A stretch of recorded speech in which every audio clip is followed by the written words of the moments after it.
Dobrý deň, počúvate Synergeticum, svet, kde 1 plus 1 je viacej ako 2. Hľadáme, čo nás spája. Od mikrofónu vás víta Tibi Moravčík. Dnešnou témou sú Božie zákony evolúcie. Táto téma je vyslovene moja srdcovka a je to jedna z najpodstatnejších tém, lebo pokiaľ pochopíme, odkiaľ kam smeruje život a aké sú pravdepodobne Božie zámery, tak sa dokážeme s tým Božím zámerom zosúladiť a dokážeme naplniť zmysel nášho života. A k tejto nádhernej, povedal by som priam až slávnostnej téme, máme nášho stáleho hostia Ľuda. Ahoj, Ľudo. Zdravím všetkých od mikrofónu. Zase aj teba, Tibor, aj redakciu a technikov. Pekný deň teda. Pre tých, čo Ľuda nepoznajú, tak Ľudo je okrem iného sociálny inžinier, ale na našej strane. Ne tak ako väčšina vychcaných sociálnych inžinierov fácha pre upírov.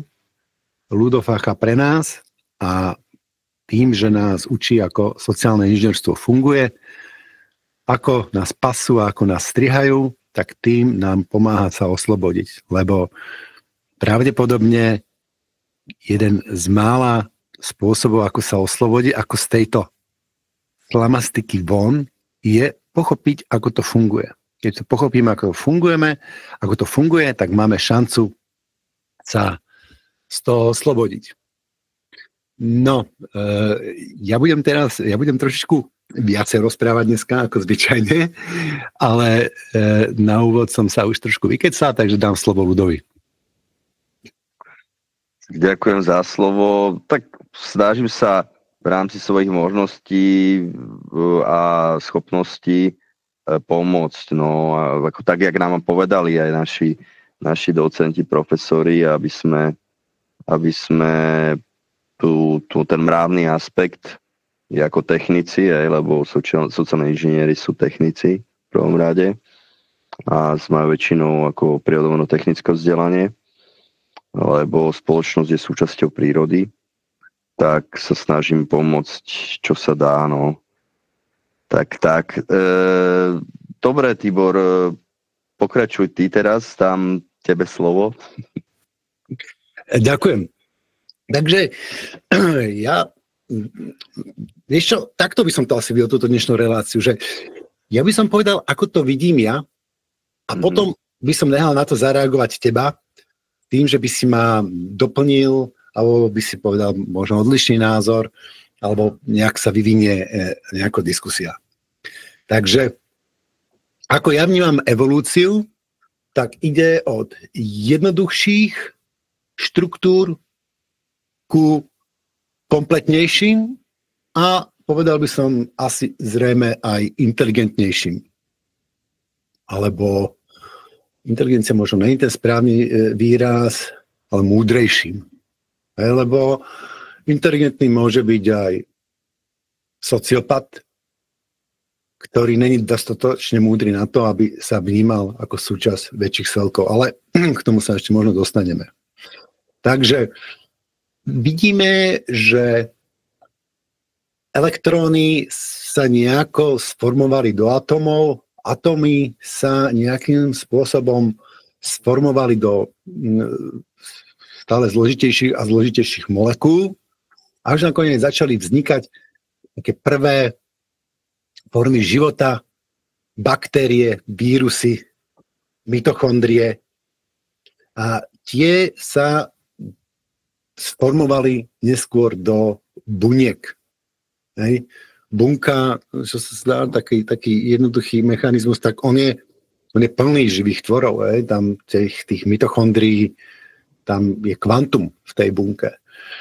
No a potom bunky žili najprv samostatne A oni začali spolupracovať.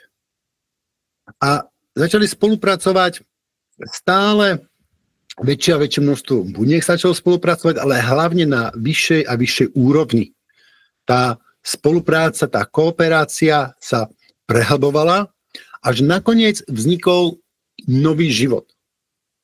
Vznikli multicelulárne, mnohobunečné organizmy. No a tieto mnohobunečné organizmy opätovne začali spolupracovať stále na vyššej a vyššej úrovni, až vytvorili sociálne štruktúry, či už ako príklad nám môžu slúžiť mravce, termiti, vtáky, človek, opice, vlky, vlci. Že či sú to tlupy, alebo krdle, alebo jak to nazveme, rôznym týmto formám máme rôzne názvy, ale je to vlastne nejaká sociálna štruktúra. V tejto sociálnej štruktúre sa preferovala spolupráca. V rámci tej štruktúry vnútri ideálne, keď bola čo najväčšia spolupráca. No ale tieto rôzne sociálne skupiny navzájom spolu bojovali.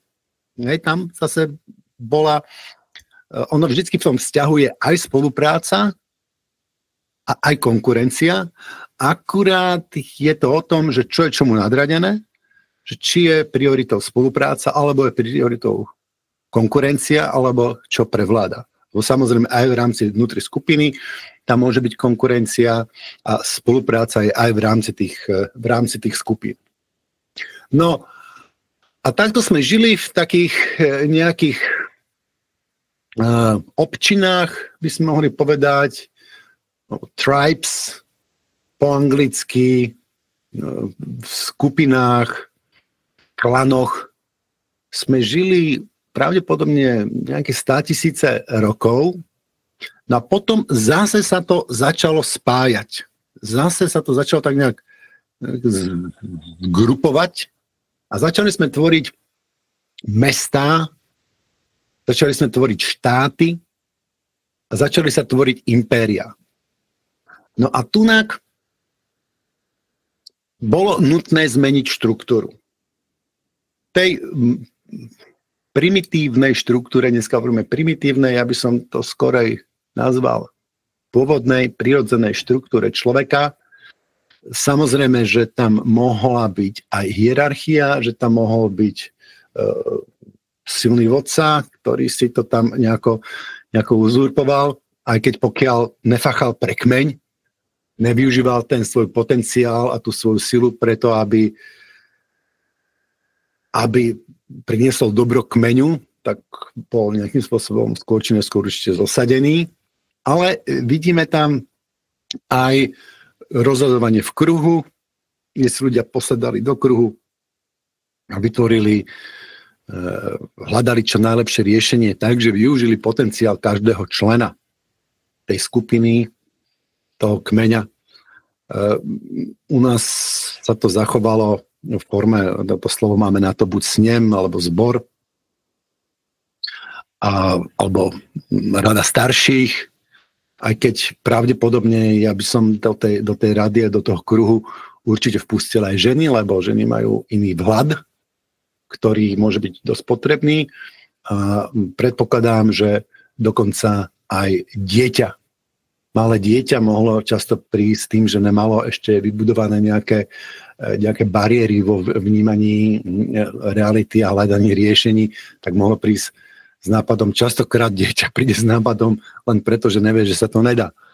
Hej? S riešením, ne s nápadom, ale s riešením, že zistíme, že sa to dá.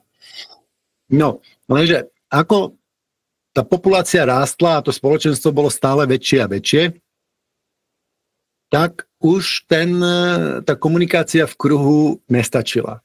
A čím je väčší kruh, tak tým ten človek sa dostane na radu, aby mohol rozprávať menej často a tým viac vlastne ten čas sa zdieľa s väčším a väčším množstvom Je to ako krásna komunikácia, ideálna je podľa mňa v takom kruhu okolo 7 ľudí. Okolo takých 15-20 už to začína byť trošičku výzva. Pri 50-ke už je to ťažko.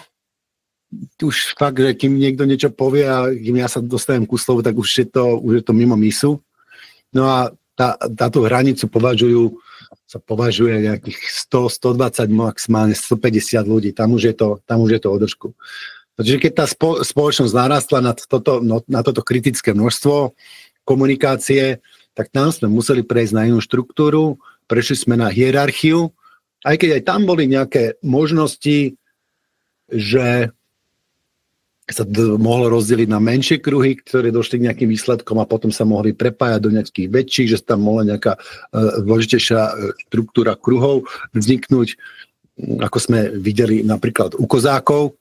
Pre tých, ktorí tvrdia, že to je nezmysel, tak ešte donedávna, ja neviem, 150-200 rokov dozadu kozáci tak rozhodovali sami, ako tam bol kozácky kruh, bol najvyšší orgán u rozhodovania kozákov. No, a takto sme v hierarchii prežili stáročia, tisícročia. A nevýhoda hierarchie je, že tam neprúdia informácie smerom zo spodu nahor.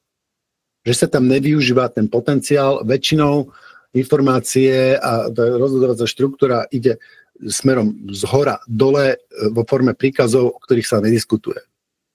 Aj keď sú osvietení vládcovia a manažéri, ktorí sa vždycky pýtajú, že čo si o tom myslíš, tých podriadených. Ja som raz robil v poisťovni a tam sme mali prezidenta pána Karola Prochodského, ktorého si veľmi vážim. A on sa, hociaká problematika nastala, tak on sa vždy všetkých pýtal, že čo si o tom myslíte. On si zavolal všetkých zúčastnených na kávičku k sebe akože do kancelárie. Všetkých sa opýtal, čo si o tom myslíte a ako by ste to riešili vy. A toto si vytiahol od všetkých zúčastnených a potom sa rozhodol. Čiže môže aj tá hierarchia môže byť relatívne funkčná, pokiaľ ten človek není nejaký egomaniak, čo žiaľ Bohu dosť často je. No. A potom prišiel internet. Internet je úžasný komunikačný vynález. Veľmi unikátny. Čo sa týka komunikačných vynálezov, tak tie sú v histórii života a špeciálne v histórii ľudstva sú kľúčové. Sú to jedni z najpodstatnejších vynálezov, aké máme. Rozhodne by sme mohli radiť jazyk, spôsob dorozumievania komunikácie. Potom neskôr prišlo písmo, knih tlač, telegraf, rádio, televízia a tak ďalej.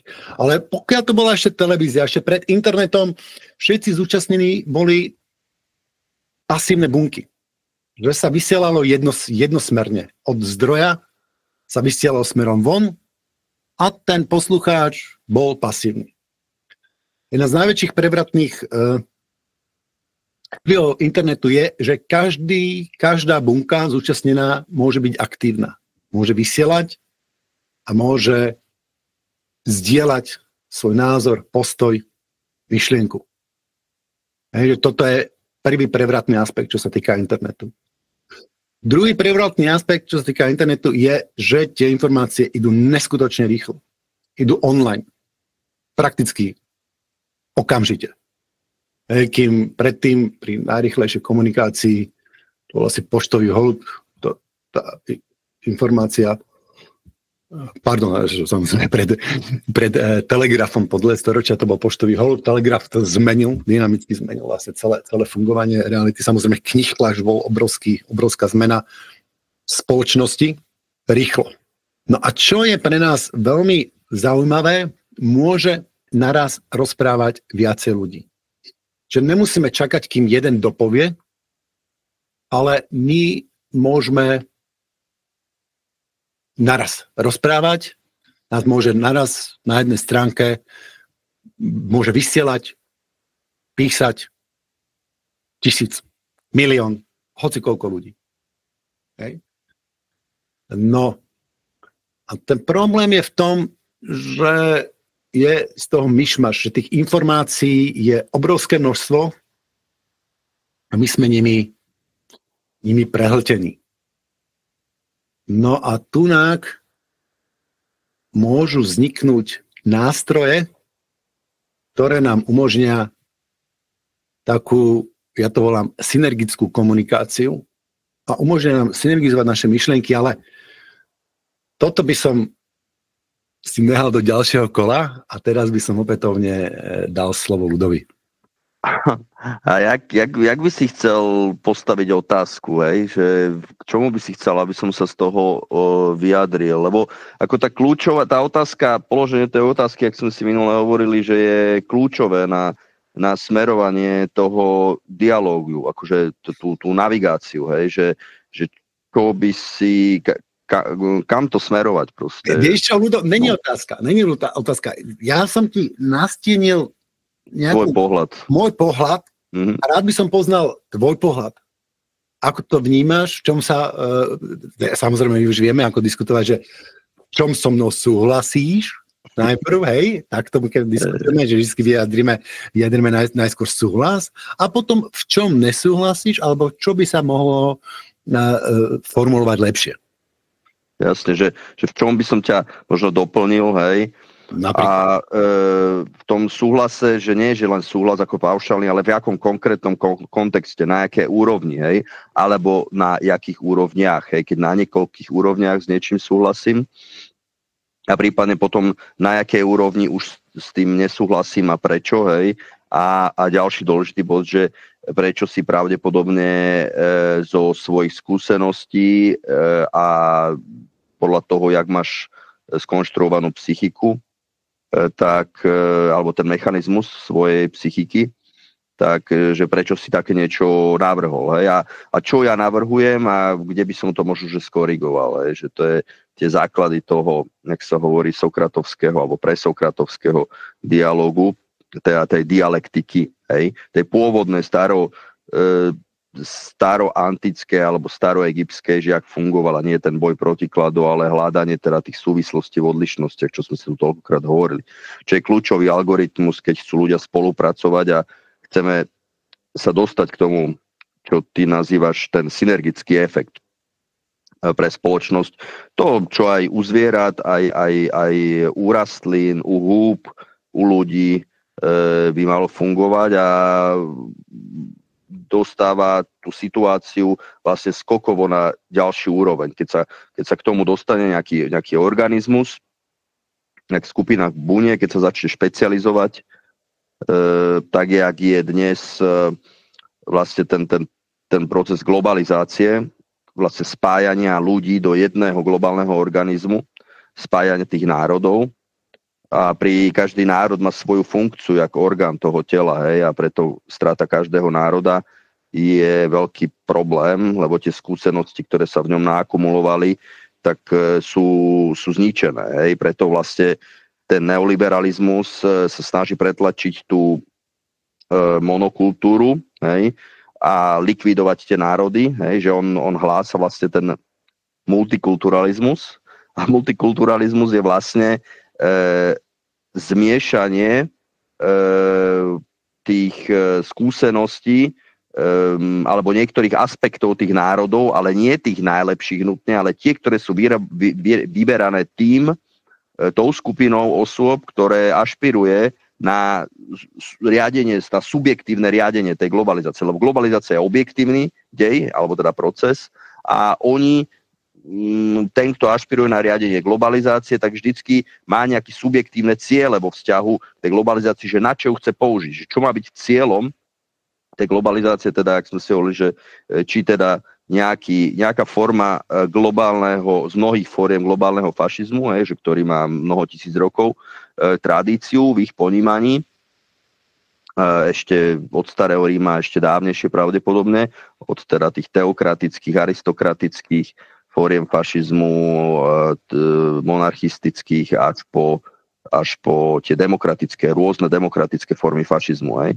Že demokracie boli, jak sme si hovorili, otrokárske väčšinou v antike. To boli otrokárske zriadenia. Je to v podstate pseudodemokracia, lebo skutočná demokracia sa nebude sama seba volať demokraciou. V podstate tá demokracia nikdy není demokracia, nikdy to není v tom význame, že by to bola vláda ľudu. No, to by sa muselo volať v podstate ochlokracia, respektíve ojkokracia, čo bol ako slobodný ľud, ktorý nevlastnil otrokov. Hej? Lebo démos bol ľud, bola tá zložka populácie, ktorá vlastnila otrokov. To boli v podstate otrokári. Hej? A pri demokracii 80% ľudí nemalo volebné právo. Hej? Takže mali volebné právo len tí majetní a teda hlavne tí, ktorí vlastnili otrokov.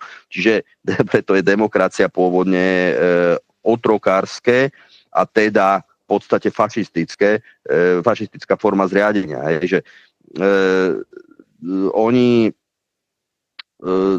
to je ten symbol tej fasci, ktoré sme si hovorili, tých spojených prútov, že tá úzka skupina, že si privilegovala a ostatní si privilegovala to riadenie a určovanie osudu celej spoločnosti. A tá sekera, ktorá bola akože v tom zväzku to, čo mali liktori, hej, v starom Ríme, ešte za republiky, ako symbol moci, tak ona ním ako vykonávali tú moc, hej, teda včítanie hrdelného práva, preto aj Rímania, keď niekde došli, ako prvé v podstate odstránili hrdelné právo, teda právo udeľovania hrdelných trestov, hej, v tej provincii, ktorú obsadili, alebo nejaký kmeň, národ alebo kultúru.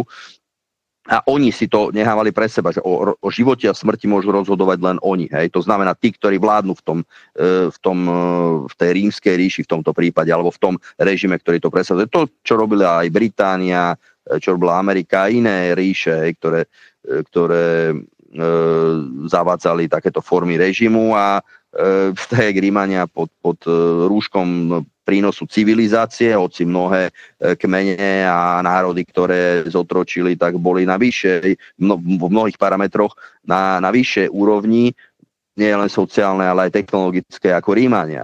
Rímania mali isté techniky, teda hlavne aj vojenské a niektoré techniky, čo sa týka riadenia, ktoré mali fakt dobre prešpekulované, ale aj to mali väčšinou prebraté od iných národov. Že oni veľmi mnoho, niektorých to podobne vyzeralo jak Číňania, aj keď Číňania mali mnohé podobné, ale tiež veľa toho preberali a zdokonalovali. Aj Japonci, to bolo charakteristické pre tie azijské kultúry.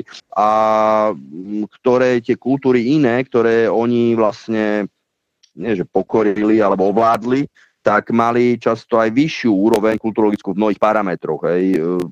Čo sa týka niektorých vecí riadenia, ale aj technológie, obrábania, kovov a skla a kadečoho ďalšieho, že mnohé takéto technológie nasali do seba. Ale vráťme sa k tej evolúcii, jak si správne poznamenal, že tie jednoduchšie systémy sa postupne spájajú do stále zložitejších, väčšinou za normálnych okolností, vidíme to na ekosystémoch, že čím dlhšie v podstate necháme nejaký ekosystém v pokoji, alebo sa teda rozvíja, je tam nejaká kontinuita, tak tým je komplexnejší. V ľudských spoločnostiach sú tam ale napríklad aj niektoré degradačné prvky, ktoré keď sa neustrážia, tak tá civilizácia alebo spoločnosť nás dostane na určitú úroveň a potom sa akoby sama sebou rozpadá. Akoby to znamená, že tam ako niečo nesedí, že to sú proste riadené procesy, riadené deje pre tých, ktorí tieto deje sledujú, dlhodobo tie dynastie, ktoré sa tým zaoberali, tak môžu aj cieľne sa snažiť reštartovať alebo resetovať nejaký systém, keď sa im to vymýka z kontroly. Ako ty si hovoril, keď hlavne jeden zo základných určujúcich faktorov rýchlosti rozvoja tej kultúry, alebo civilizácie, tak je rýchlosť informačnej výmeny. Lebo človek je informačno-algoritmický systém, jak sme si hovorili, dvojzložkový, že je tam tá tá genetická časť a tá nadgenetická alebo negenetická časť, no nadgenetická väčšinou používajú ten výraz, a to je teda tá psychika alebo tá kultúra, hej, je veľká, ako je veľkú časť toho tvorí. Nie len kultúra, ale kultúra je veľmi kľúčová, hej, preto je tak kľúčový ten riadenie kulturologických stereotypov tej populácie dlhodobé, cez tie náboženstva, kedysi dnes cez médiá. Média sú momentálne, hlavne filmy, hej, a aj videohry, veľmi silný nástroj. To je v prvom rade z hľadiska inžinierského je to vnímané ako nástroj vytvárania, konštruovania stereotypov tých cieľových skupín. Hej. Tá otázka finančná je až na nejakom 3., 4., 5. mieste podľa nastavenia, ale určite nie je zárobok alebo zisk na prvom mieste, tak jak peniaze nie sú na prvom mieste v politike, iba u naozaj veľmi tých hlupákov, ktorí sú použiteľní potom, ktorých zneužívajú tí profesionáli na väčšinou na špinavú robotu. No. Prepáč, skočím, len aby sme si uvedomili, že teda, čo je asi pravdepodobným cieľom toho filmového priemyslu, špeciálne Hollywoodu, násilie. Štepiť na myšlienku, že vraždiť sa, násilie, všetky možné formy násilia je normálne a prirodzené pre človeka. Ja si trúfam povedať, že pokiaľ by sme nevyrastali v takých násilných filmoch a násilných videohrách, tak tá povaha človeka by bola oveľa menej násilnejšia. Áno, to je systematická primitivizácia tej populácie. To je operácia, ktorá tu beží 10 ročia minimálne. A videli sme to aj na niektorých... Sociopatizácia by som povedal dokonca. Áno, sociopatizácia. Je to pekne vidno napríklad na tom filme Idiokracia, ktorú tiež natočili. Oni naozaj, ak som si hovoril, oni neklamú, že oni sú v tom dosť otvorení, v tom, čo robia. Oni to len proste veľmi dobre maskujú tie negatívne ako veci alebo negatívne algoritmy, deštruktívne, a dajú tam aj kopec pozitívnych, ale často oni, tá projekcia je úplne otvorená, jak v tej Idiokracii, alebo teraz jak točia veľa filmov v Amerike na tému občianskej vojny, že pripravujú Američanov, lebo to je jedna z variant. Možno sa pre ňu rozhodnú, možno nie, podľa situácie, či ku nej pristúpia, alebo nie. Teda variantu ďalšej občianskej vojny, alebo teda apokalyptické scenáre, že čo postupne podsúvajú do kolektívneho podvedomia tej populácie alebo konkrétnych cieľových skupín, keď si to pozrú 100 milióny, hlavne mladých ľudí, tie filmy, tie blockbustery, že ničiteľ ako blockbuster znamená ničenie nejakých blokov, nejakých informačných modulov v podvedomí, alebo teda blockformery, alebo formovanie nejakých informačných blokov, nejakých blokov v zmysle môže byť aj blokovať, ale aj ako konštrukčných celkov, alebo teda informačných polí, keby sme to vysvetľovali na princípe kulturologických matríc, ich projektovania a programovania, a potom vlastne tú matricu, to informačné pole nabíjame energiou cez tie emócie toho dávu, na to sa používa hudba, teda hlavne farebnosť, rôzne takéto veci, ktoré, hudba je v tom veľmi efektívna, lebo ona ide priamo do podvedomia a nedokážete ju vyblokovať tak ľahko, by ste si museli vyslovene zakryť uši. Bavili sme sa o tom, že tie komplexnejšie spoločnosti, potom sa tam vyskytujú tieto manipulácie, ktoré najprv boli vkladané do rôznych filozofií, ideológií a náboženstiev a dnes do médií, že sa tam sú profesionálnymi tímami formované v tých veľkofilmoch alebo v seriáloch, hlavne tie kulturologické matrice, a teda v tých blockbusteroch. A tie je vlastne nejaký scén, nejaký cieľ, že stereotyp, ktorý chcem tej populácii zmeniť, a urobím k tomu ako medzikroky, proste urobím nejaký koncept, teda nejaký scenár, a potom vlastne, ktorý má nejakú formu algoritmu, zmeny algoritmu nejakého kľúčového správania sa tej cieľovej skupiny. No a potom tú cieľovú skupinu, urobím tam podmas vlastne hudbou, aj farebnosťou a rôznymi scenériami, akože obrazmi, ktoré sa mi tam striedajú, aby to príslušné emócie vyvolalo, lebo tá matrica, to je nejaký objekt a ja ho vlastne potrebujem matériou naplniť, jak sme si hovorili podľa toho modelu MIM, jak oni fungujú. A tam tá matéria je vlastne, sú tie emócie toho davu, alebo to energetické pole, hej, že ktoré vlastne vytvorím hlavne hudbou aj, lebo hudba sa nedá vyblokovať. A keď tam dám melancholickú, tak to bude nejakým spôsobom podfarbené. Keď tam dám nejaký hymnus alebo nejaký pochodovú pieseň, tak to inak bude podfarbené. Takisto mám tak definovaných tých hrdinov, si všimnite v tých amerických filmoch, teda neviem, že kde to presne seklo, keď sme sa bavili, ale o toto sme sa bavili tiež, že každý vždycky si všimnite, že ten pozitívny hrdina má svoju melódiu podfarbenie a ten negatívny za svoju podfarbenie. A už viete aj zhruba, jaká scéna bude, že tá hudba vás na to pripravuje. No to isté sa používa aj, to sa používalo aj v tých chrámoch, aj antických, aj cirkevných, aj vlastne vo náboženstva to využívajú celoplošne.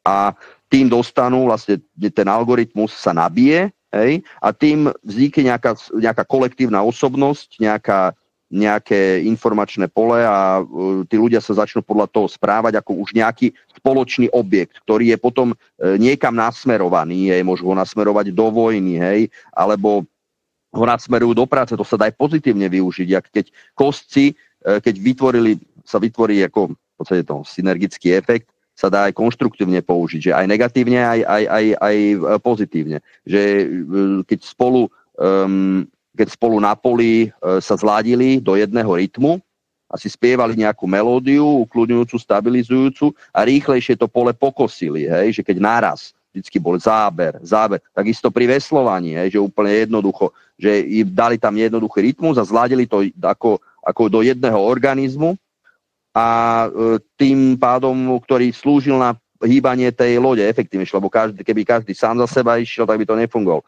Tak majú istý rytmus aj mraveniska, aj každý organizmus. Vlastne keď sa tie jednotlivé bunky alebo tie orgány zladia do jedného organizmu, on má potom svoju charakteristickú frekvenciu a týmto prejde na kvalitatívne novú úroveň. Hej. Ale môžu organizmy aj degradovať, keď sa tieto pravidlá frekvenčnej analýzy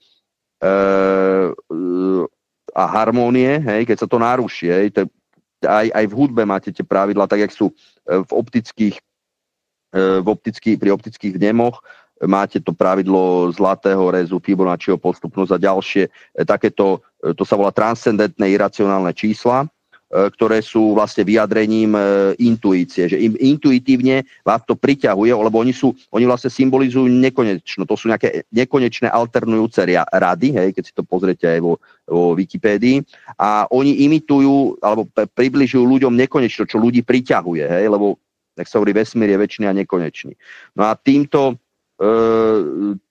ich naladia na to, no a keď sa nejaký objekt dosť rozladí, hej, že poruší tieto pravidlá, aj stromy, každý ten list, každý konárik, každý druh stromov, listnaté majú iný preferovaný typ algoritmu ako ihličnaté, hej, že tam tiež môžete, to je presne matematicky vyjadrené, tam akože dokonca aj tie odchýlky, hej, od tej optimálnej trajektórie alebo od tej prirodzenej gracioznosti pohybu, ktorá je u živočíchov, u tej mačky napríklad, keď vidíte, že keď je chorá, no tak keď je chyba v pohybe, to znamená, že je tam niečo choré alebo nejaká porucha. Aj u človeka, keď sa nepohybuje nejak prirodzene ladne, že nejaká psychické niečo narušenie alebo pri psychosomatické a potom to až môže do somatického, teda fyzického prejavu ísť, že do nejakej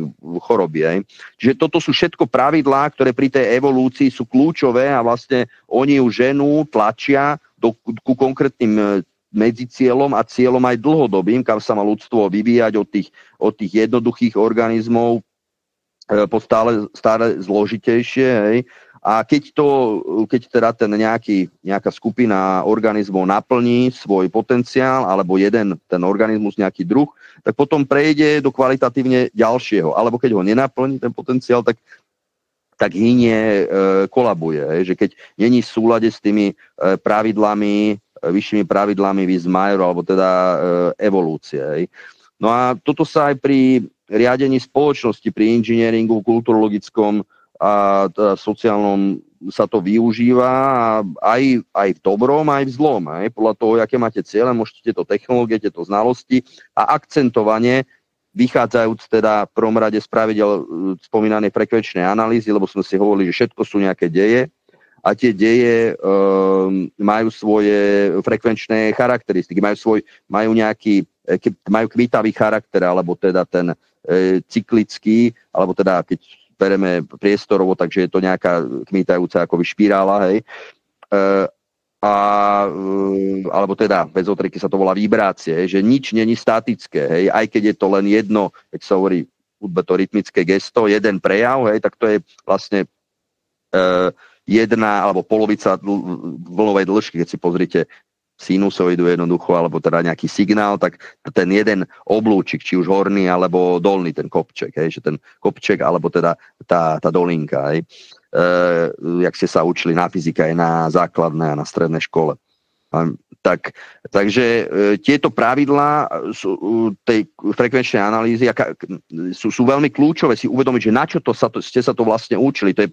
To bol problém trošku, že to tým deťom nevysvetľujú, že na čo, to až potom neskôr dospelí, teda pokiaľ ten človek má čas rozmýšľať, že nežije len, jak sa hovorí, z ruky do úst, aby tú hypotéku splatil a tak ďalej a mali tie deti čo jesť a kde bývať, hej, lebo do tohto umelého deprivácie tlačia to tie elity, aby si zachovali svoj informačný náskok, lebo oni sa práve, tí, ktorí riadia sa týmto zaoberajú, aby to vnímali všade okolo seba, v sebe tieto deje, hej, a ich rytmiku, ich teda frekvenčné charakteristiky, amplitúdu, fázový posun, vlnovú dĺžku a tak ďalej. A podľa toho, tieto parametre, keď potom meníte, lebo tieto parametre určujú aj všetky fyzikálne veličiny, jednotky SI, čo je hmotnosť, teplota, čas a tak ďalej, tak to sú vždycky nejaké pomery nejakých frekvencií, je to vždycky nejaká zvolená frekvencia alebo pomery. A v zásade môžem zobrať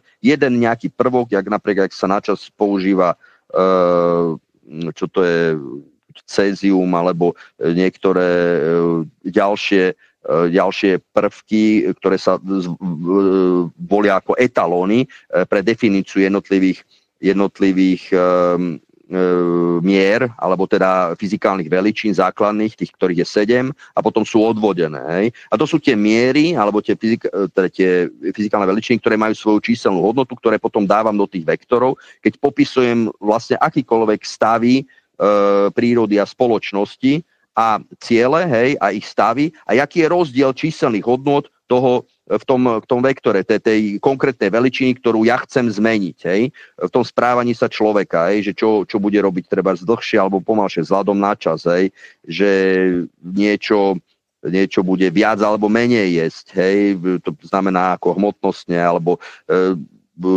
teplejšie, chladnejšie. Hej. Tak tieto základné, aby ste si urobili konkrétne predstavy, že, alebo keď robím niečo, ja neviem, z hliny, hej, tak dám tam viac alebo menej hliny, hej, dlhšie alebo kratšie to vypálim, pri väčšej alebo nižšej teplote. A tak si môžem každý jeden vlastne tú mieru alebo ten rozmer. Hej, že preto sa hovorí, že ten svet je mnohorozmerný, hej, že všetky tieto fyzikálne veličiny sú nejaké miery, hej, že ich je veľké množstvo, hej, tých základných a odvodených.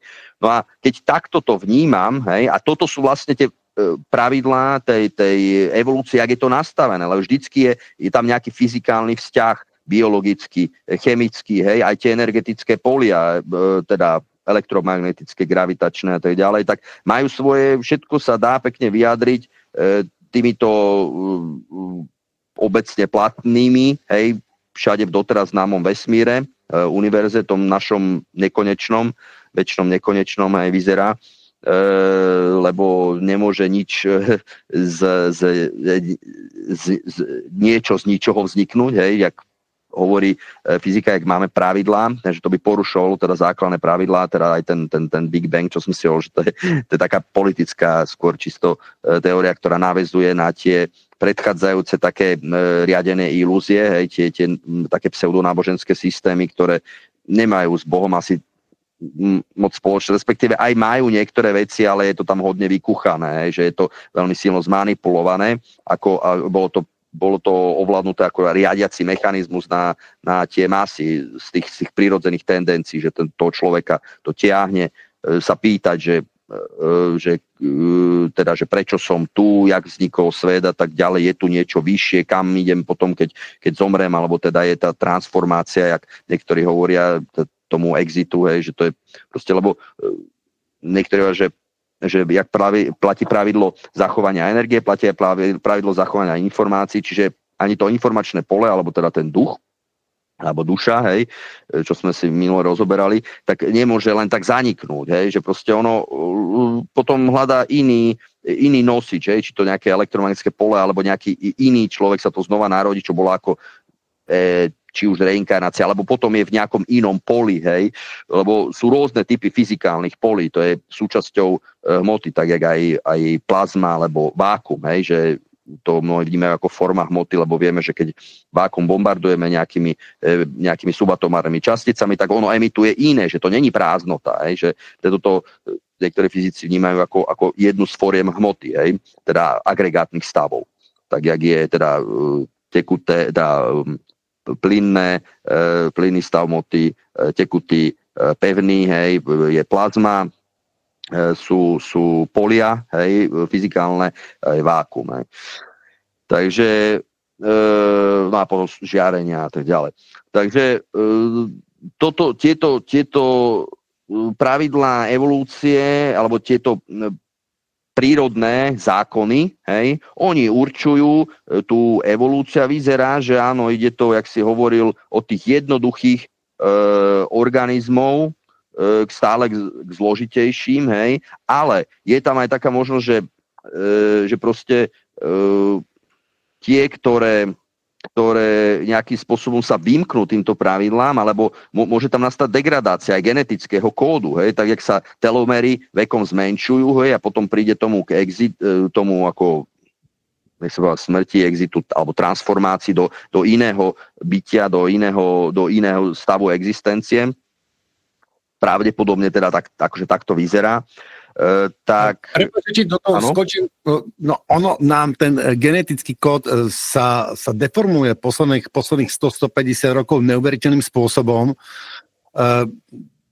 Chcel som mať na toto, možno budem mať na toto s Michalom Šebeňom, biologickým inžinierom, debatu, že tým, že prežívajú ľudia, ktorí by normálne bez modernej medicíny neprežili, tak tým prežíva genetický kód, ktorý by bežne v prírode neprežil a nám sa kvalitatívne výrazne zhoršuje genetický kód. A keď to takto pôjde ďalej, tak ľudstvo bude plné chorôb a genetických mutácií. Toto je veľmi závažná morálna otázka, ktorú nechcem teraz rozoberať, iba som na to poukázal. Prepáč. Áno, tým aj tí tzv.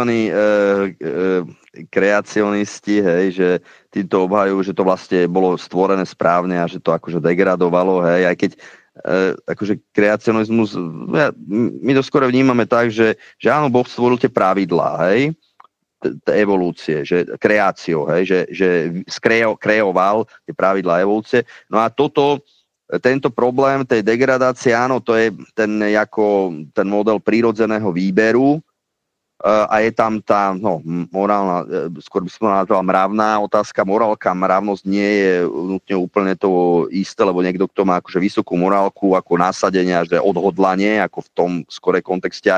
Tá mravnosť je skorej čo súvisí ako so svedomím, že čo rozlišovanie toho dobrá a zla, že sme si rovní, hej, ale po tej ľudskej stránke, ale niekto robí v niečom lepšie veci a druhý zase v inom lepšie veci, niekto má také chyby, niekto má iné chyby, hej, že nie sme rovnakí, hej.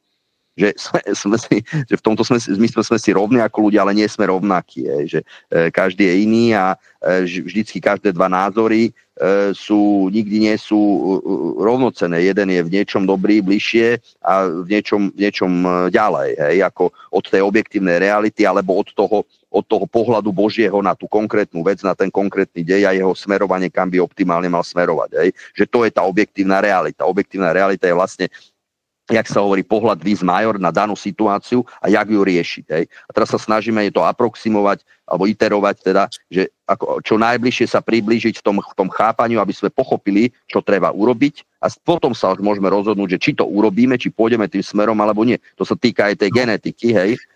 Áno, teraz, keby som mohol, že by som ti do toho teraz vstúpil, môžem? Či chcel si nejakú myšlienku, keď dám ti ešte... Ja len rýchlo dokončím, že tam je tá otázka tej genetiky, že takéto nástroje momentálne, keď ľudstvo si objavuje, hej, tak tam je tá otázka mravnostná je kľúčová, že ono by sa to možno dalo riešiť, akože korigovať, tieto korekcie robiť na genetickom kóde.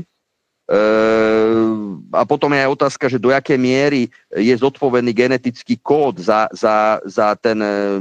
rast organizmu. Tam sú tiež rôzne názory, lebo čiastočne áno, ale vyzerá, že nie len, tam sú aj ďalšie faktory, že ono nevysvetľuje všetko, lebo tam je kopec takzvaného akože genetického odpadu v tom kóde, že čo nevedie sa na čo to je, že im to nedáva úplne zmysel, že na to zatiaľ sa úplne nedošlo. A potom je tam aj kľúčový ten počet testovacích cyklov, ako tej evolúcie, lebo to sú milióny a miliardy testovacích cyklov, čo tá genetika vlastne nevie tak rýchlo v parametroch prírodzeného prostredia nasimulovať. To sú problémy tých simulácií, že prečo to GMO nie vždy dopadne dobre, že to je to riziko, že není tam dodržaný počet testovacích cyklov, ktoré sú dané počas evolúcie prírodzenej. Ale to sa tiež by sa dalo do istej miery riešiť aspoň v základných parametroch. Ale to je zase iná téma. Povedz to, čo si chcel povedať, ja som len toto chcel krátko dokončiť a ty si s niečím... Áno, tak chcel som vlastne, že teda kam tá evolúcia smeruje. Čiže v tomto prvom kole sme si tak povedali, že čo sa dialo a teraz kam to smeruje. Čiže to ľudstvo sa zgrupuje do stále väčších a väčších skupín, no a momentálne posledných 100 rokov sme tu videli, že tu boli nejaké impéria, alebo bol tu nejaký bipolárny svet, nejaký západ versus nejaký východ.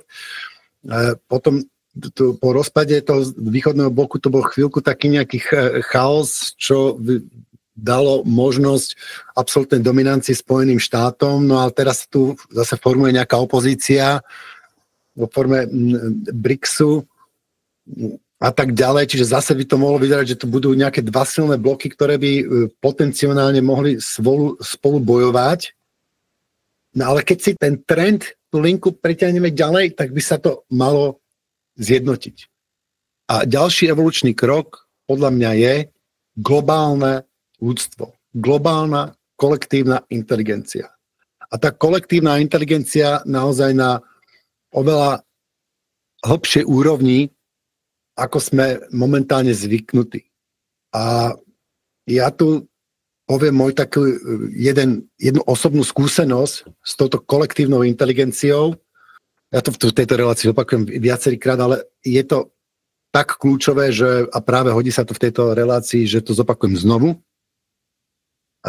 Keď bol Occupy London, tak som tam prišiel, mal tam byť také stretnutie na tému priamej demokracie. Chlapík, čo to tam viedol, nás upozornil, že máme tu odborníkov, ktorí by nám tu mohli celých 6 hodín, čo to malo trvať, by nám tu mohli vyprávať najväčšie múdrosti a skúsenosti, jak to funguje, hentam a tak ďalej, napísali knihy a čo ja viem čo.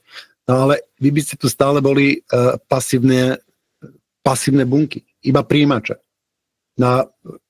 Priama demokracia, alebo tá samosprávna spoločnosť, čo je ešte oveľa lepší, vhodnejší názov, to kam smerujeme, je, že vy budete aktívni. A vy sa nebudete zamýšľať nad tým, že kto vás bude pásť, kto vás bude vládnuť, ale vy sa sami začnete zamýšľať nad tým, ako chcete žiť. Že prevezmete tú zodpovednosť za to svoje telo aj na vyššej úrovni, že začnete sa vnímať ako súčasti vyšších celkov a budete, dospejete a začnete o sebe rozhodovať aj na týchto vyšších úrovniach. Takže rozhodujete sa, prosím vás, po nejakých skupinkách okolo 7 ľudí, a v každej skupine nájdete nejaké témy, ktoré myslíte, že by stáli za zdieľanie s ostatnými. Vyvinte ich v tom kruhu a potom ich zazdieľame so všetkými ostatnými. Tak sme išli v tom našom kruhu, jak sme tam náhodne sa zgrupili s ostatnými ľuďmi, ktorých som v živote predtým nevidel. Tak sme si vás pýtali, že máš nejaký námed, nejakú myšlienku a ty máš. A išli sme po tom kruhu. Tak v tom kruhu tam ja mal nejakú myšlienku, ktorá by sa tam mohla nejakým spôsobom rozobrať, ale o tom vôbec nešlo. Lebo tam už bola úplne iná atmosféra, úplne iné nasadenie. Tam nešlo o to, že ja prídem s myšlienkou, aby som ja presadil sám seba tú myšlienku, s tou myšlienkou, ale tam bola naozaj úprimná snaha nájsť nejakú myšlienku a čo najlepšie ju vyvinúť. Takže tam dal som do platu tú myšlienku a ľudia začali dávať otázky, nad ktorými som sa predtým vôbec nezaoberal. Takže už tými otázkami sa to začalo vyvíjať, ľudia prichádzali s nápadmi. No a potom sme to celé museli zosumarizovať, čo zhusíte informácie, naozaj iba tie najpodstatnejšie veci, ktoré sme mali predniesť pred celým tým fórom. A sme to tam predniesli. A celý proces sa znovu opakoval, znova prichádzali nové inšpirujúce otázky a nové nápady. A takto sa po špirále a v 2 fázach sa tá myšlienka vyvinula neuveriteľným spôsobom. A ja som na to myšlienkou rozmýšľal už roky, možno 10 ročia. Niekde v podvedomí určite. A zrazu tu prišli ľudia s takými nápadmi, a že mňa až padla sánka. No takýmto spôsobom my sme tam vyvinuli viacej myšlienok. Niektoré skupiny prichádzali s viacerými tými myšlienkami. Veľkou skupiny bola, ja neviem, 350, možno 400 ľudí, aby sme si to vedeli predstaviť. No ale čo je zaujímavé, tak my sme tam nevytvorili len skupinu, ale my sme tam vytvorili novú živú bytosť. Ja som tam cítil ducha tej bytosti. Že to nebola len skupina, ale tam naozaj na nejakú krátku dobu vznikla nová bytosť, nová entita, nový živý organizmus. A v rámci toho organizmu, v rámci tej živej bytosti, ja som sa cítil úžasne. Tam bola taká krásna atmosféra, že až sa mi slzy slzy sa mi tlačili do očí. Mal som zimomriavky, aj teraz mám zimomriavky, keď o tom rozprávam. Zimomriavky som mal po celom tele a tam to presahovalo to moje osobné, individuálne ego. Tam vzniklo proste ego tej novej bytosti. A toto bol tak neuveriteľný zážitok,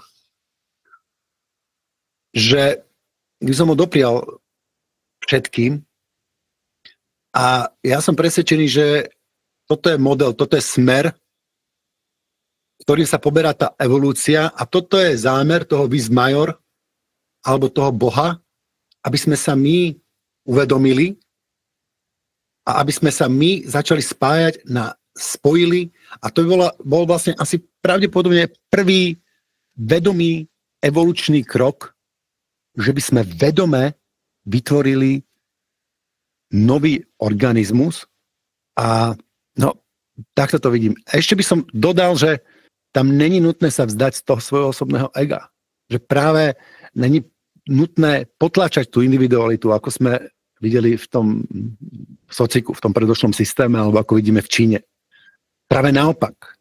V tom novom organizme sa cení kreativita.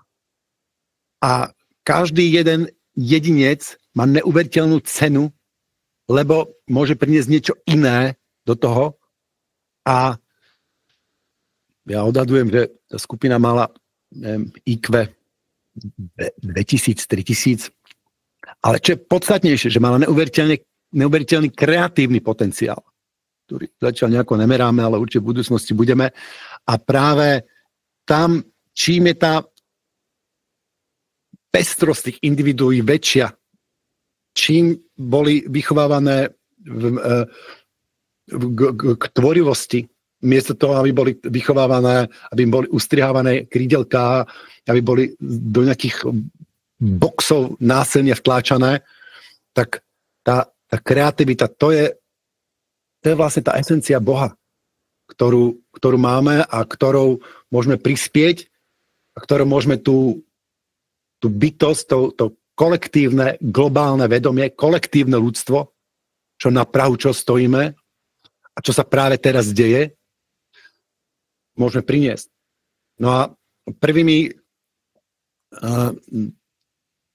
vynálezom, ktorý nám vlastne toto umožnil, ale vlastne znakom toho, že toto sa deje, je internet. Lebo internet nám jasne poukazuje, že my môžeme fungovať ako neurónová sieť. Hej? Aj keď sú tu snahy to nejako ukoristiť a tak ďalej. No a druhý obrovský vynález je umelá inteligencia. A ja som presvedčený, že umelá inteligencia je opätovne nástroj zoslaný vis major, Bohom, ktorý nám umožní sa spájať na oveľa vyššej úrovne. Že budeme schopní tej synergické komunikácie a umelá inteligencia nám pomôže spájať naše myšlienky do ucelenej myšlienky. Tak, aby to vlastne my ako jedna živá bytosť sme dokázali formulovať nejaké myšlienky. No, ako by to mohlo fungovať, tak to si zase nechám do ďalšieho kolečka. Jak to vnímaš, Ľudo? No, napadla, jak si hovoril, tam furt napadali ďalšie a ďalšie ako veci, že kde by som to ako upresnil. Možno tie tvoje myšlienky, ktoré sú v zásade celku fajn asi, a myslím, že nie až tak veľmi vzdialené od reality. Možno by som začal tým, že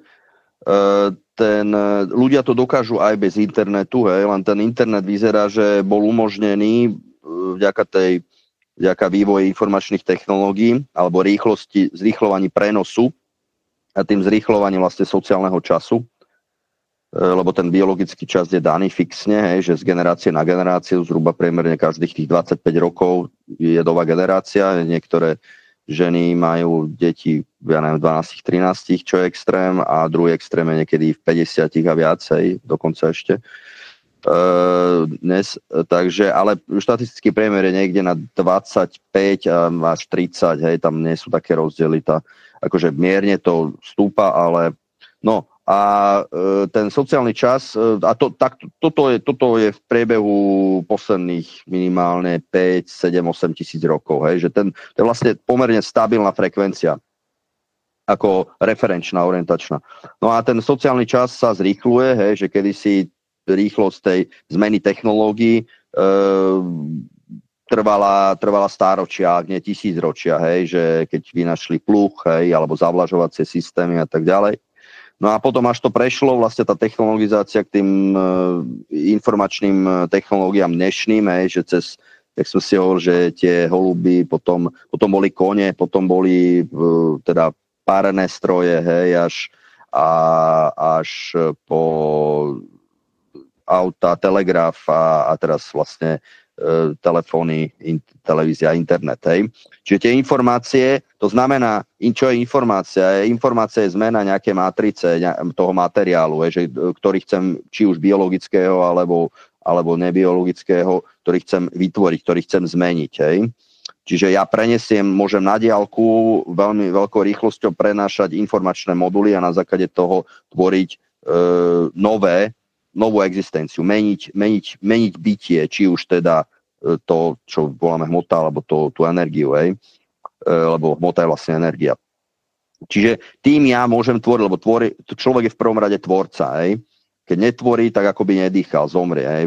Že, čo si hovoril, že to tá kreativita. To je veľmi kľúčové na tú kreativitu, ale ja potrebujem nejaký penzum chápať ten princíp tvorenia, alebo teda strojenia, hej, že nebyť v tom štvoredinom module, hmota, energia, čas, priestor, ale v tom strojivom modeli, čo je vlastne rozlišovanie nejakých konkrétnych mier a ich číselných hodnôt, hej, a ich prenos, hej, informácia, hej, čo je teda miera, informácia a matéria, ten MIM model, hej, a že vytvorenie novej matérie z tej starej, hej, jej transformácia alebo informácia. Hej. Že to je princíp tvorenia aj v sociálnom inžinierstve, aj v akomkoľvek inom inžinierstve, v robení tehál alebo v sadení obilia alebo proste výroby nejakých náušníc, úplne všetkého, hej, písaní. Proste tvorím nejaký nový objekt. Aj tým, že poviem slovo, hej, tak zmením nejaký názor niekoho a zmením situáciu, zmením jeho, hej, a on začne meniť ďalšie veci, to je jak reťazová reakcia. Čiže tie informačné technológie, hej, rýchlosť zmeny informácií dostala hraničných hodnoty, že je to vlastne okamžite vieme to, čo sa deje na druhom konci sveta. No a toto sa dá aj vlastne tými, povedal, telepatia a rôzne takéto ďalšie, čo aj tie primitívne národy majú, čo vieme, čo sa aj skúmalo a naozaj to funguje, hej, že sú na to techniky, že sa to dá naučiť, hej, každý bežný človek, môžete sa s tým, ako máte to vrodené, alebo to od niekoho okúkať v rodine, hej, ale môžete sa to aj naučiť, hej, na to sú normálne cvičenia. No, čiže možno, že raz príde čas, že v tejto etape ľudstvo potrebuje tie informačné technológie z časti, pretože aby sa znížila miera manipulácie, vyzerá, že to zhora je tak dané, ako si hovoril, od Boha, umožnené, hej, že sú s tým spojené aj isté rizika s tou technologizáciou, lebo možno tie predchádzajúce civilizácie išli biogénnou cestou, že menej to ohrozovalo planétu, ale vždycky potom zase tam, keď to nejaký šikovný, jak sa hovorí, šamani, kňazi alebo mágovia dostanú pod kontrolu, tak dokážu masy veľmi efektívne manipulovať, hej, cez tieto rôzne ezoterické projekcie, mágiu, hej, čo je mágia, hej, to je vlastne tiež používanie týchto technológií len egocentrické. Preto som aj, ten výraz ego je taký trošku nešťastný, že skorej radšej viac sme používali výraz individuum, lebo to znamená, že sa nakalibruješ na Boha, hej, lebo ty potrebuješ nejaký pevný bod, jak hovoril aj Archimedes, lebo to je aj po filozofickej, po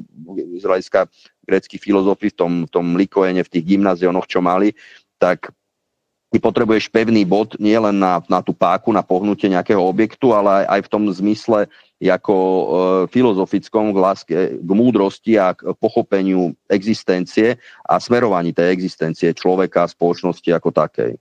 Čiže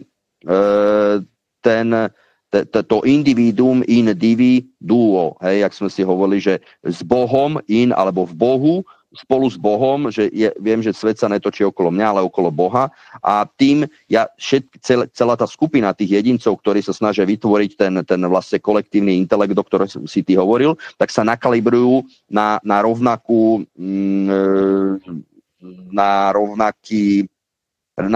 referenčnú hodnotu, hej, vlastne tú mravnú hodnotu, hej, že prestanú byť egocentrici, hej, to neznamená, že sa vzdajú samého seba, ale si uvedomia svoje miesto, ktoré majú v univerze, tuto na svete, aj celkovo v univerze, hej, a môžu sa potom rozhodnúť slobodne, teda keď pochopia tie základné mechanizmy, pravidlá, že kam to smeruje a môžu sa rozhodnúť, či tam pôjdu alebo nie, hej, na základe mravnosti. Lebo keď nechápu, keď žijú v ilúzii, niekým riadenej, nejakým mediálnym mágom dnes, jak sa hovorí, alebo tie týmy, ktoré riadia to kolektívne podvedomie cez média, bohužiaľ, tak ich tak volajú, no, tie prestitútky, ktoré sú ale len výkonná časť toho, že oni nie sú väčšinou tí projektanti samotní. Tam je taký, nechce to volať metodický dozor, ktorí majú svoje ciele od tých správcov alebo administratorov, programátorov populácie, tak tých padlých inžinierov. Čiže tí ľudia sa potrebujú nakalibrovať a môžete sa takto nakalibrovať, teda to znamená vy z majora chcem pochopiť čo najlepšie, preto je aj zákaz inak v tých pseudonáboženstvách, že Boh sa nedá akože pochopiť, že to sa nestačí, že to je heréza, že to je opovážlivosť. Nie, práve, že pochopiť čo najlepšie svojho Otca nebeského a že kam smerujú tie jeho pravidlá, tie jeho zákony, evolučné, teda biologicko, chemicko, fyzikálne a tak ďalej, matematika celá, že kam to smeruje a že ísť tadiaľ, tým smerom, že nejak sa necikať proti vetru, alebo ísť egocentricky. A tam sú potom iné metódy kalibrácie, ktoré oni, áno, využívajú sa v rôznych sektách, že vytvoríte presne tento kolektívny intelekt, kolektívnu osobu, ju naparametrizujete, využíva sa to masovo v korporáte, že kde špecializované týmy takto vyškolených psychológov, ale respektíve inžinierov, alebo len obyčajných psychológov, ktorým ale dajú časť týchto techník inžinieri k dispozícii. A tí psychológovia si neuvedomujú vlastne, že čo vlastne vykonávajú, lebo oni proste na to nemajú vzdelanie, až na výnimky. A oni sú len vlastne výkonné jednotky, alebo jak opravári toho nejakého mechanizmu, ktoré je navrhnuté tými sociálnymi inžiniermi. Že oni sú vlastne len nejakí mechanici, alebo ani to nie. Lebo majú spustu akože tých psychologických kvázi modelov, dokopy je, myslím, ja neviem, čo sme si hovorili, vyše 48 či koľko. A to proste nemôžete tak riadiť, potrebujete nejaký funkčný model, jeden a ten optimalizujete alebo nahradíte iným. Nie, že akože takto skáčete medzi úplne rôznymi akože princípmi. Musíte mať nejaký celok, nejakú mozaiku. To je rozdiel medzi tým rozlišenie toho mozaikového vnímania sveta, že kde vám má jeden kamienok, 2, 3, 5 vypadne, tak viete si ich doplniť, že iné nájdete a proste si to dáte do jedného modulu. Alebo potom ten kaleidoskop, že stále máte nejakú novú situáciu a nevidíte súvislosti medzi tými situáciami a ste manipulovaní. Alebo vidíte tie situácie, tie súvislosti, tie príčino-dôsledkové vzťahy, tú podmenenosť, determinizmus, ktorý všade sa v prírode nachádza. A nevnímate to teda ako náhodu. Alebo keď to vnímate ako náhodu, tak proste ste obete toho, kto vám to kontroluje a vám podsúva stále nové a nové obrazy a podkoruje ich emóciami, nejakými melódiami a farebnosťou a jedlom a pudmi, A tým to náplňa a tým vlastne vytvára tú kolektívnu osobnosť, ktorú zamerá trebárs aj na samodeštrukciu, že keď chce jej zdroje ovládnuť, tak tam nastaví také parametre, aby sa zákonite ten systém sám zničil. Tam autodeštrukciu nastaví, jak tú apokalypsu nejakú. Apokalypsa ináč po slovensky to je odhalenie, doslovne. Aj keď je to ako etymologisto apiskalypso, že to je tiež ďalšia ako úroveň chápania, tam by sme si mohli jednotlivé úrovne rozobrať. No, čiže toto nie je nič nové, tie kolektívne osobnosti, je to veľmi zaujímavé, kto sa s tým prvýkrát stretne, je to veľmi fascinujúce a to začne vedome sa tým zaoberať a snažiť sa to pochopiť. Už keď ste v detskom tábore, tak na to potom celý život, keď tam bol dobrý kolektív, spomínate a vytvorilo sa tam niečo nové, čo trvá aj 20, 30, 40, 50 rokov, oni sa stretnú potom, alebo trieda, alebo len keď idete v kúpe v nejakom vlaku. Tak keď sa tam dáte do reči, tak tam jedinečná osobnosť môže vzniknúť na pár hodín len, A keď viete takéto osobnosti projektovať, parametrizovať, že napred vnímate tých ľudí, čo sa tam deje a potom poviete pár slov, pozeráte reakcie, a na základe toho potom tam zasiahnete, alebo aj prírodzeným spôsobom, keď ste akože dobrí ľudia, dobre naladení, ale vždycky tam potom, a teda môžete tam mať aj človeka, ktorý to cieľene potom chce nejakým spôsobom riadiť, manipulovať. To sa deje často aj na psychotropných látkach, že tam máte ako nejakého guru a tak funguje mnohé takéto náboženské systémy, že sú tam nejaké vstupné drogy a tí šamani, alebo teda tí kňazi to potom drogu, či už alkohol, rituálne pitie alkoholu, ale čo je trošku napríklad aj v tej cirkvi, bohužiaľ, že keď to pravidelne ten kňaz si dáva každý deň, aj v tom relatívne malom množstve, ale to stačí na to, aby mu to menilo vnímanie, alebo tí indiánsky šamani mali teda ten tabak a tým manipulovali, jak sa hovorí, ich krajina padla z časti na tom tabaku, lebo ten divý tabak je oveľa silnejší, niekoľkonásobne od toho šľachteného, teda niektoré druhy. alebo ja neviem, niektoré typy konope, alebo iných mnohých iných látok, ktoré používali na kontrole, že oni to mali vyskúšané, zvládali tie stavy, hej, a iní to menej zvládali, na základe toho dostávali pod kontrolu ten kmeň a mali pod kontrolou toho ducha, toho kmeňa a tú kolektívnu osobnosť. Hej. Len na tom potom, jak sa hovorilo, že tí indiánsky náčelníci hovorili tým Američanom, že vy ste doniesli našim deťom tú ohnivú vodu, hej, ako alkohol, ktorý z veľkej miery bol nástroj zničenia tej pôvodnej kultúry a tej genocídy, súčasne s nakazenými príkrivkami a systematickým vyvražďovaním hlavne starcov, žien a detí, že nebojovali s tými bojovníkmi, ale vyvraždiť tých starcov, tam skúsenosti a vlastne tú budúcnosť a tak programovo behom niekoľkých 10 ročí vyvraždili niekoľko desiatok miliónov ľudí v podstate. Hej. No a tá anglosaská kultúra, alebo teda čiže a oni povedali, že vy ste im našim donesli ohňu a my sme vašim dali tabak, hej, na oplátku, že čo tiež je akože není len tak, není to úplne v poriadku zrovna, hej. Čiže tam sú no kakao, akože tiež treba s tým opatrenia, aj káva, hej, že vidíme, čo to robí s tými kávičkármi, jak ich posmešne volajú, že sa hovorí, že to je akože není nebezpečné, ale tam tiež treba byť opatrný, hej, že čo to je za typ a že čo spôsobuje, hej, dlhodobo. A ayahuasca. Hlavne psychicky, no samozrejme o psychedelikách ani nehovorím. Hej, že spústu takýchto psychoaktívnych látok a tam treba veľmi opatrne, lepšie sa tomu ako vyhýbať. No.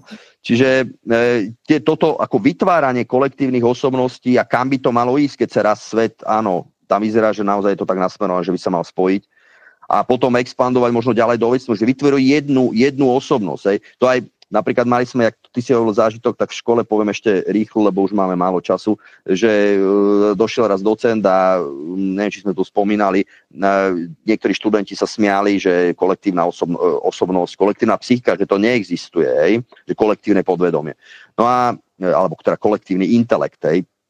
O to viac, keď je nakalibrovaný, keď je vyladený a keď funguje šlape jak hodinky, hej, že to sú obrovské možnosti a keď máte počítačovú sieť, tak si hovoril, že inteligencia, že možnosť spracovania informácie je tam obrovská. Hej.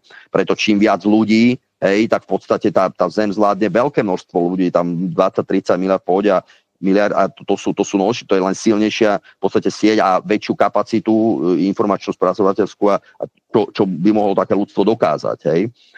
Preto oni idú a vlastne proti. Mám takú definíciu, môžem Udo, že čím väčšie množstvo ľudí spolupracuje na čím väčšej úrovni, tak tým má väčšiu kapacitu, tým má väčší potenciál. Áno, ten potenciál tam rastie. No a ten učiteľ, ten docent to ukazoval tak, že tam dal nejaké šroby matice, povedal, že koľko ich tam je, že keď neveríte, že toto existuje. No, že napíšte každý jeden, hej, no a všetci napísali, nikto sa netrafil, hej, ich tam bolo aj niekoľko, 700, neviem koľko.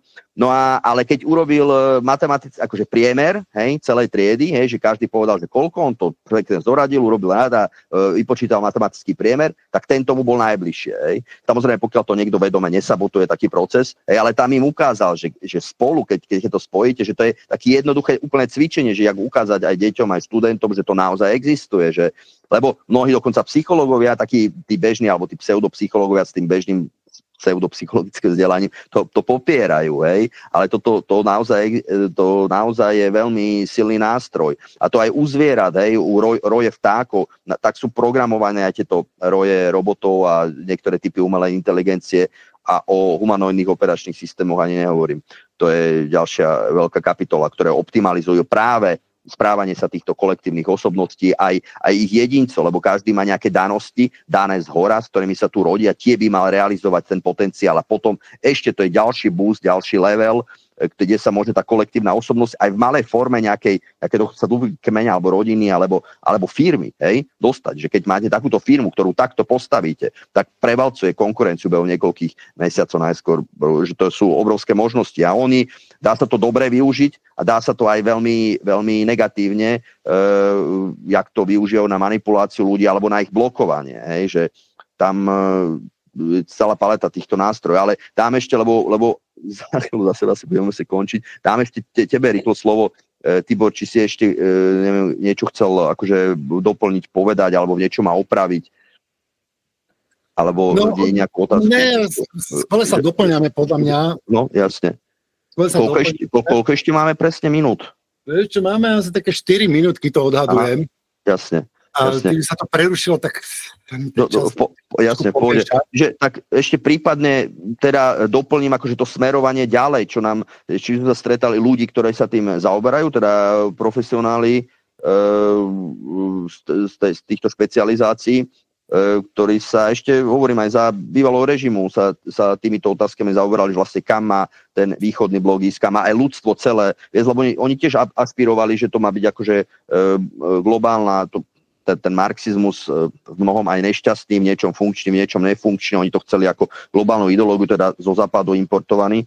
No a potom ho začali odstraňovať tie chyby z neho, hej, a teda kam má vlastne ľudstvo ísť a či nejaký iný model namiesto marxizmu nedať, nesformulovať vlastne operačný systém, hej, že to sú tie humanoidné operačné systémy, jak aj náboženstva, hej, že ktoré vlastne tie charakteristiku správania tej skupiny ľudí alebo tých národov a civilizácií formujú, hej. To by mal byť hlavný cieľ týchto sociálnych inžinierov, aby nám vytvorili ideálny systém, ktorý by umožnil ideálny, čo najlepší, na tej úrovni čo najlepšie. Také boli vytvorené, áno. Ale ako bolo vytvorené snáď ešte aj lepšie, hej, že dajú sa aj stiahnuť, keď si spomínali minule na názov, ale možno budú aj lepšie vyvinuté a tiež nejsú dokonalé, nie sú, že ideálne, lebo to robili ľudia, tiež sú tam aj akože veci, čo sa neskôr došlo, že treba oprať, potom to bolo aj skorigované, aj jadro toho operačného systému. No ale potom, keď sa ľudstvo raz spojí, potom, či bude expandovať ďalej, riešiť akože problémy našej celoplanetárne najprv by si malo vyriešiť, potom tejto slnečnej sústavy, potom do galaxie, hej, a či bude potrebovať tieto formy ako tela, hej, alebo či to bude vo forme nejakého energetického pola, ktoré bude nosičom tej psychiky alebo toho informačného pola tých jednotlivcov, aj celého toho skupín alebo toho celého ľudstva alebo teda jednotlivých národov. Tam už sú ako rôzne diskusie ohľadom tohto, že kam by to malo ísť, lebo vieme, že týmito bežnými nejakými raketami a takýmito technológiami sa ďaleko nedostaneme, že to je príliš pomalé, hej, že takto cestovať medzi galaxiami a riešiť rôzne takéto veci je problematické. To fyzicky nebude treba podľa mňa cestovať, podľa mňa to bude akože to sa bude cestovať vedomie bez fyzického tela, bez áno, v podstate niečo, jak ten duch, alebo informačné pole, že bude schopné takto cestovať. Akože robia sa v tomto aj veľmi seriózne výskumy, aj pokusy, len znova, aby sa to nezneužilo, tam to mravné hľadisko je tam veľmi kľúčové, lebo na to sú naviazané veľmi vážne technológie, ktoré nám vysvetľovali a ktoré že prototypy minimálne boli urobené, ale to je iná téma, čo sú technológie, teraz jak sú vojenské technológie 5. 6. generácie, tak to sú technológie 8. 9. 10. To si necháme na budúce, Ludo.